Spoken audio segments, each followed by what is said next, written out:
I secretly learned sign language to surprise my mom's deaf boyfriend. Now I know way too much about their life. Have you ever tried to do something incredibly selfless, only for it to backfire in the most awkward way possible? My mom started dating Mark a year ago. He's deaf, and he is honestly the best guy I've ever met.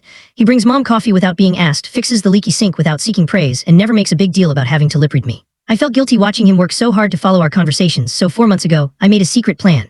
I decided I was going to learn American Sign Language. I wanted to surprise him on Christmas morning by signing, "Welcome to the family." Every night I stayed up late with YouTube tutorials and a hidden notebook. I was so careful, I never practiced where they could see me. My mom is already fluent, so they've always had this private, fluid world of their own. I just wanted to be a part of it and make him feel truly seen.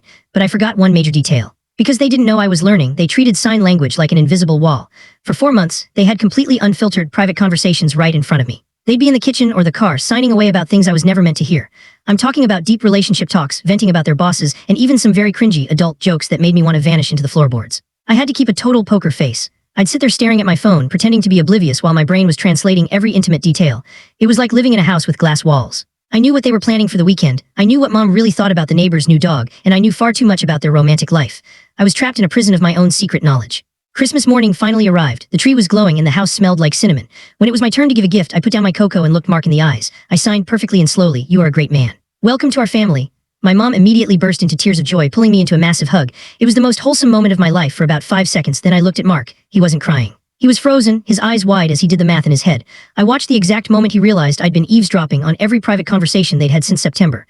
The silence in the room became incredibly heavy. He looked at my mom, then back at me, his face turning a deep shade of red.